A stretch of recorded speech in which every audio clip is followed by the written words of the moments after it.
Hey everyone, so this video is going to be focusing on how to answer the AQA English Language Paper 1 question 5. So we'll have a couple questions and sample answers from the descriptive and the story to give you an idea of what you can do within your actual exam.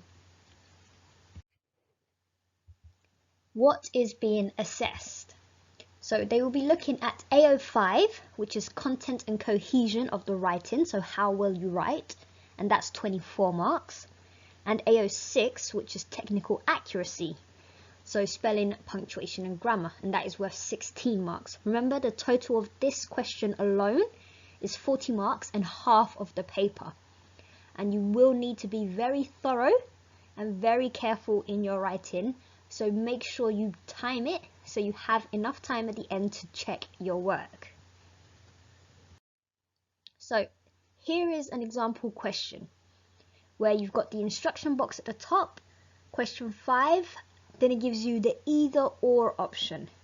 So you either write a description as suggested by the picture, or you write a story about something strange or unusual.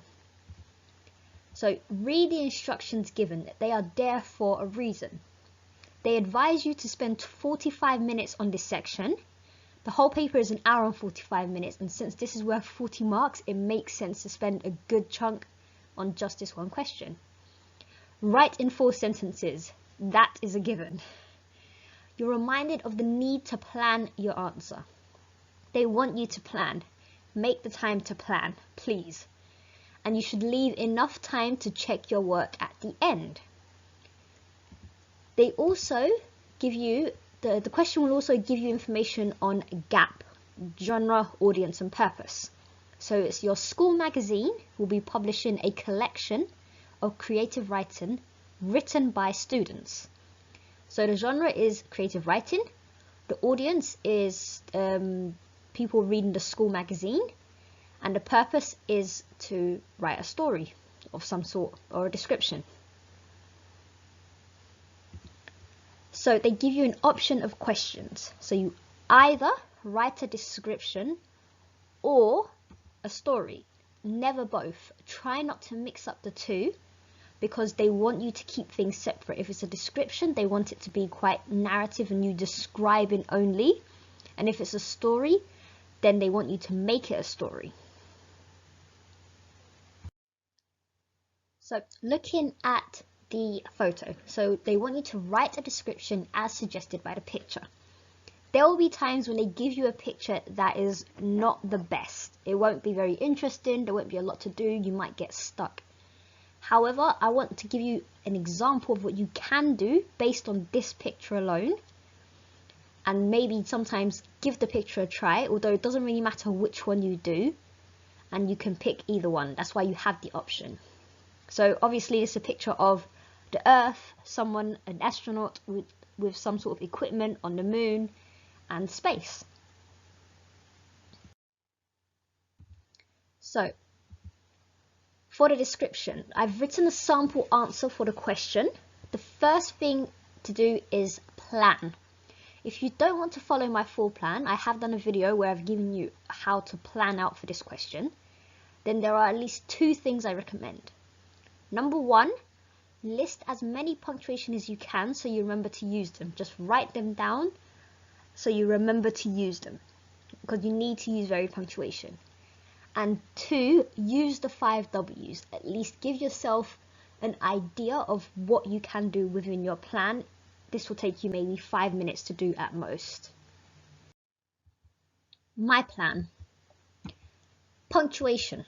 Like I said, just list them. So full stop, comma, speech marks, exclamation point, question mark, semicolon, colon, brackets, and hyphen. 5 W's. So the 5 W's are going to help you briefly outline what you are going to have in your description or story, just to give you an idea. So who? So Jacob, 42, astronaut. This is my choice. What? Failed mission to Mars. Where? The moon. Why? He crash landed. When? April 24th. I randomly picked the date. If you pick a date, then at least you know what season to do. Perhaps you could do Saturday afternoon. You could just say spring. You could say summer. It doesn't have to be a specific date. This time I randomly picked a specific date because it just happened to be in my head. So here is the actual writing. He sat, silently staring at the third planet from the sun. The deep blue oceans a stark contrast against the bronze and green tones of the land masses. Wind gently blowing the fluffy white clouds that obscured everything from the heavens. The place he once called home, so close yet so far away.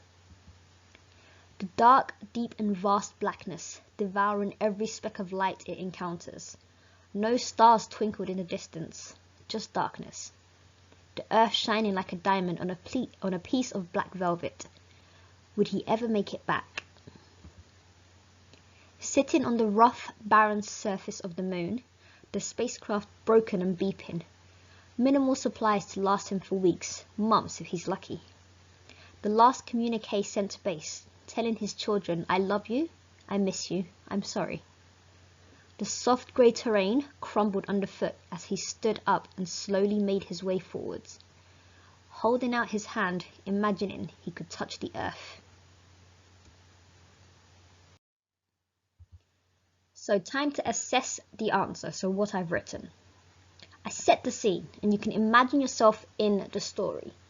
It's a descriptive, so I've focused on the narrative and did not start to move away from the task.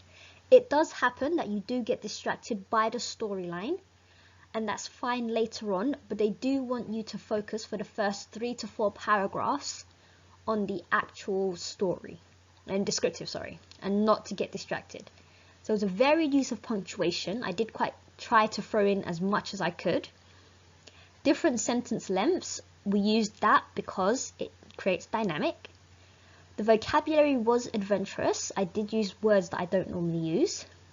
And language features were used, such as simile, metaphor, and rhetorical questions. They want you to use language features, but you don't have to overthink it. Try to make it as natural as possible. So, this other question. Write a story about something strange or unusual. Like I said, 24 marks for content and 16 marks for technical accuracy. Sample answer for the story. So write a story about something strange or unusual. Once again, plan. It didn't take long to list the punctuation and to do the 5 W's. Decide on a narrative viewpoint you want to use, first or third person. I personally prefer third person, in that it allows me to use names and other pronouns, but that is a personal preference. Find the one that you like and stick to it. So remember your favourite stories or movies. You have to lead up to the something strange part. They don't want you to get straight into it unless they specifically told you to write the ending of the story. In this case, they haven't told you an opening or anything, just write a story about something strange or unusual. It's quite wide, so it does give you a bit more leeway. My plan. Once more, my punctuation. Full stop, comma, speech marks, exclamation point, question mark, semicolon, colon, brackets, and hyphen. 5 W's. I tend to keep things pretty similar because it's easier for them. If you have a specific character in your head all the time, it's much easier to use that one character for all your stories. Once more, it is Jacob. He's 31, new homeowner. What? Finding a hidden room in his new house. Where? So it's a new house is Victorian and it's in London. Why? Fell by accident. Secret room. When? Once more, April 24th.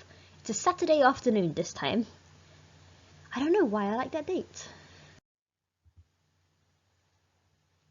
The bright sunlight streamed through the freshly washed windows. The large connected living room looked open and spacious. Ebony-coloured hardwood floors, pale grey walls with white trim, and soft overhead lights. No furniture had been moved in yet while the house was given a thorough clean by the proud new owner. Jacob stood in the long hallway with the same floors running through the ground floor. his once pristine white t-shirt now covered in dirt, and his faded blue jeans just as equally dirty.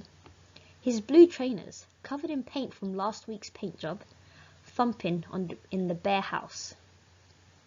Running his hand through his black hair, Jacob leaned on a panel under the stairs when it suddenly gave way. He tumbled backwards and landed heavily, his brown eyes widening in shock. A secret room. How did he not know about this? Reaching for his phone, he pulled it out and turned on the torch function, then almost dropped his phone in shock. So, assessing the answer. So, describing and setting the scene. We know where it's set, we know what it looks like, and we can imagine it. So, introducing the character to the reader. In order to engage the reader, it's good for them to know what the character is wearing, what they look like, so they can build a rapport with the character. Varied punctuation usage. Slow lead up to the event to build tension, because if you go straight into it, it's a little harder for you to write more because you've already jumped straight to the story. We need a slow build up because it gives you that time to engage the reader a bit more. Sentence lengths add dynamics. So we use short sentences and long sentences in both examples. And in this one, language features is a list of 3 rhetorical questions and they engage the reader. Like I said, you may not use the same language features I do, but think of the ones that you are comfortable with and use them. Things to remember. Always set the scene. We need to know where something is happening, so describe it. Describe it how you can imagine it. Describe the character. We need to know who is in the story. Makes it more engaging and builds a rapport. Use language features to enhance your writing. That one is a given. Punctuation is key. I tell you to list the punctuation because then it reminds you to use it. You guys know how to use all the punctuations, so why are you forgetting to add it in? Remember which narrative you want and stick to it. If you've chosen first person, keep it first person. If you've chosen third, keep it third. There's no right or wrong, but you need to keep it consistent. Answer the question and don't get distracted. Sometimes it is easy to get sidetracked, but remember to always answer the question that they've asked. So was this video useful? Did you enjoy the answers I've given you? Did you like what I did? Follow me on all my social medias, share, like and subscribe, and leave a comment if you have any questions or requests. Exams are getting closer and I am listening to people and listening to the requests they make, and I will try to accommodate you as much as I can. So do leave a request and I'll let you know what I can do. I'll see you next time.